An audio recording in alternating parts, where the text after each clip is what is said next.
პირველ რიგში უნდა ითქვას, რომ როგორი ქაოსითაც დაიწყო ეს ეგრეთ წოდებული რეფორმა, ისე ქაოსით გრძელდება, მაგრამ აქ მთავარი არის ჯერ არა შინაარსი რა თქმა უნდა მთავარია, მაგრამ ამ საკითხის პოლიტიკური ხასიათი. გამოვიდა, რომ ოცნება, როგორც ყოველთვის წარსულში, ახლაც ატყუებს მოსახლეობას და განსაკუთრებით ახალგაზრდებს და მათ მშობლებს, იმიტომ რომ მათი დაპირება ყველას კარგად გვახსოვს, იყო რომ უფასო განათლება ყველასათვის. და თავად ეს ფორმულირება უფასო განათლება ყველასათვის. მე მგონი ცხადად აჩვენებს, რომ ძალიან დიდ პოპულიზმს შეიცავს, იმიტომ რომ ესე ხელაღებით შინაარსის და კონცეფციის, ესე ვთქვათ, გააზრების გარეშე არ არსებობს ბუნებაში უფასო განათლება ყველასთვის. ისე როგორც თუ გახსოვთ, უფასო ფული იყო, ხო, ეს რაღაც ფენომენი უფასოების, უფასო რამის ყველაფერთან დაკავშირებით არ ვიცი, როგორც ჩანს, მათი პოლიტიკური სტილი ან ტაქტიკა, რომ რაღაცნაირად იმოქმედოს ფართო სამოქალაქო საზოგადოებაზე. და ეს არის სწორედ მტკივნეული, რომ ამ ნაწილშიც ოცნება აგრძელებს სრულად პოლიტიკურზე კი არა, პოლიტიკა ცხადია განათლებისა უნდა არსებობდეს, პარტიულ ვერტიკალზე დააფუძნოს ის ყველა პროცესი, რაც წარიმართება ამ შემთხვევაში უმაღლესი განათლების მიმართულებით და უმძიმესი მდგომარეობა აგრეთვე სასკოლო განათლებაში. და რაც შეეხება იმას, რომ თურმე აღმოჩნდა, რომ მხოლოდ პირველი სემესტრი იქნება დაფინანსება და შემდეგ ეს დამოკიდებული იქნება სტუდენტების მოსწრებაზე, ეს თავისთავად არის, როგორ გითხრათ, არასწორი მიდგომა. აქ მთავარი არის მიდგომის სისწორე და მისი ვალიდურობა, იმიტომ რომ მე როგორც ამ შემთხვევაში განათლების პოლიტიკოსი, რა თქმა უნდა, მაგრამ განათლების მიმართულებით მომუშავე ადამიანი, ვფიქრობ, რომ თუ სტუდენტს აქვს დაბალი მოსწრება, მას აუცილებლად სახელმწიფომ თუ ამის мотиваცია გააჩნია, პირიქით ხელი უნდა შეუწყოს და წაახალისოს და არ დაუკარგოს мотиваცია და რაღაცნაირად არ მოისროლოს, მოდი ესე ვთქვათ, ამ საგანმანათლებლო სივრციდან. პირიქით, ასეთ სტუდენტებს უფრო მეტი ხელშეწყობა ჭირდებათ, თუნდაც თვისობრივად, რა თქმა უნდა, ასევე ფინანსურად. ასე რომ ესეც არის ერთგვარი. თუმცა აი მინისტრი ამბობს, რომ ეს არ არის დამოკიდებული დაბალ მოსწრებაზე. ანუ რაიმე სახის მოსწრებაზე. ანუ მინიმუმ 51 ქულა უნდა დააგროვო იმისთვის, რომ უბრალოდ დაგიფიქსირდეს, რომ ეს კრედიტი გაქვს მოპოვებული. კი ბატონო, მინისტრი ზოგადად ბევრ რამეს ამბობს და ალბათ იტყვის, მანამ სანამ იქნება და იმედია ძალიან მალე ისიც არ იქნება, იმიტომ რომ არასტაბილურია მათი პოზიციები, იმიტომ რომ სრულიად პარტიულ მიზნებს და ამოცანებს ემსახურება, მანამ სანამ შეასრულებს საშინაო დავალებას, ის იქნება, მერე არ იქნება. მაგრამ ეს ქულებთან მიმართებაში, ესე ქულების თემა მე ჩემთვისაც ძალიან ახლოა, იმიტომ რომ მე გახდით თავად თეატრსაკინოს უნივერსიტეტის კანცლერი და გასაგებია, რომ რაღაცა გარკვეული მინიმალური და მაქსიმალური ქულის ფენომენი არსებობს და მასთან ვალიდურობა, ესე ვთქვათ, მოსწრებისა, მაგრამ ძალიან მკაფიო წერია იმ, ესე ვთქვათ, დათქმაში, ოფიციალურ დოკუმენტში, თუ ამ ქულას არ დააფიქსირებს სტუდენტი, ის ვერ მიიღებს, მისი სწავლა არ იქნება უფასო.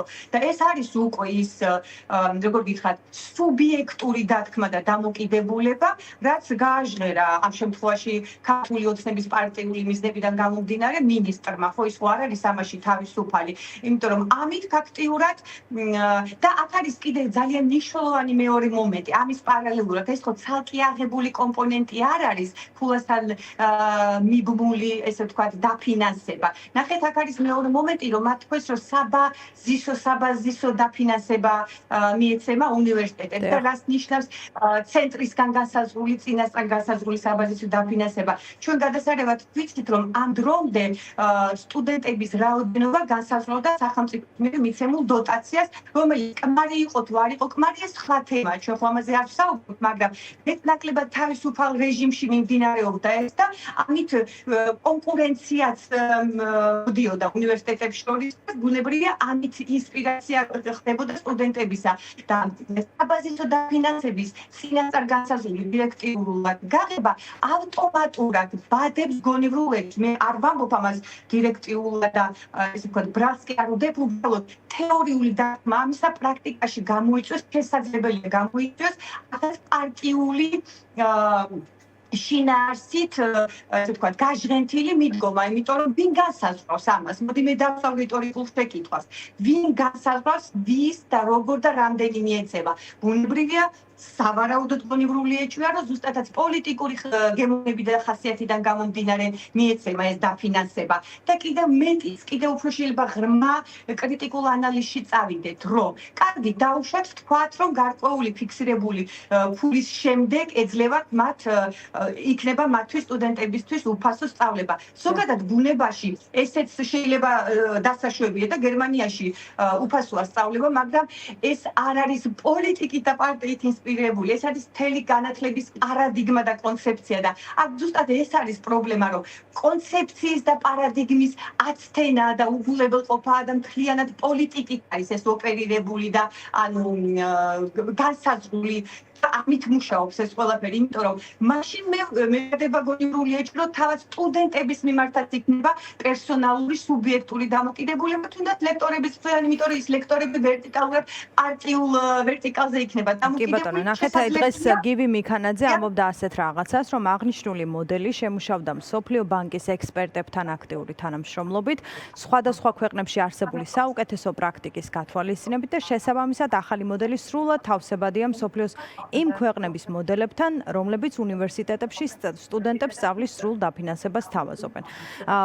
აქ შეიძლება მათაც ჰქონდეთ არგუმენტი, რომელ ქვეყანაში არის ასეთი დაფინანსება და ეს მოდელი, მაგრამ ჩემი აზრით პრობლემა კიდევ ბევრ რამეშია და ერთი ალბათ პრობლემა ისიც არის, რომ რაღაცნაირად მოულოდნელია წელს ჩარიცხული სტუდენტისთვის, რომელსაც ამ თვეების განმავლობაში სახელმწიფო არ წმუნებდა, რომ ისინი უფასოდ ისწავლიდნენ, ახლა ჩარიცხული სტუდენტი იგებს, რომ მეორე კურსიდან რაღაც პირობების დაკმაყოფილება უწევს და შეიძლება ეს განათლების სამინისტროს აზრით ბევრს არაფერს ნიშნავს, თუ კი 24 კრედიტს დააგროვებს სტუდენტი, მაგრამ ყოფილა შემთხვევები მეც სტუდენტი ვყოფილვარ, რამდენიმე საგნის მოტოვება ხდება იმისთვის, რომ მაღალი მოსწრება შევინარჩუნო, მაღალი GPA, ასე ვთქვათ.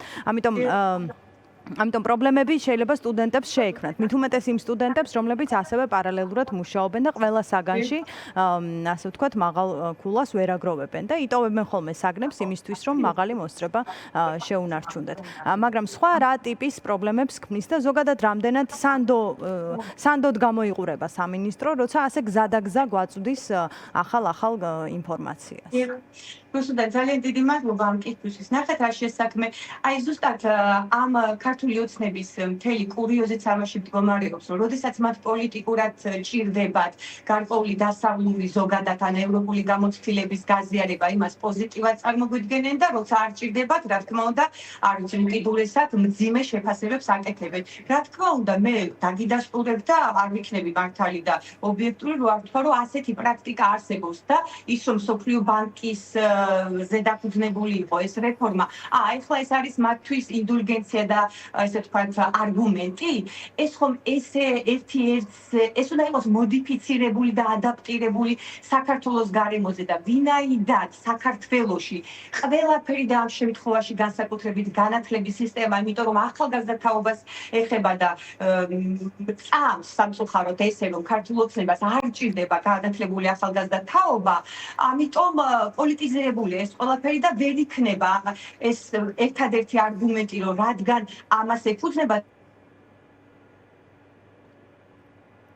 მსოფლიო ბანკის პრაქტიკას, რომ ეს არის, ესე ვთქვათ, ქართული ოცნებისთვის ვალიდური, იმიტომ რომ ამ მოდელის პარტიულად გამოყენების ძალიან ბევრი ტექნიკა მათ ნამდვილად გააჩნიათ, მე მგონი გავეთანხმებით, წარსულშიც გამოიკვეთებოდა ეს და ახლაც ამის რისკები. თუ გონივრულ ეჭვს თავს დავანებეთ, ამის ნამდვილად რისკები არსებობს და ეს რა თქმა უნდა განსაკუთრებით ახალ თაობას, ახალგაზრდა თაობას შეუქმნის პრობლემებს, რომელიც გამოიწვევს სტუდენტების, ანუ მდგომარეობის სიმყიფეს, ანუ სტაბილურობას და ეკონომიკურ განვითარებას, ანუ თავარი ინტერესი უნდა იყოს სტუდენტის სტაბილურობა, მდგრადობა, არა ესეთი რყევები, რომელსაც ყოველ ჯერზე ოცნება ახორციელებს, სამწუხაროდ ეს ბოლო პერიოდია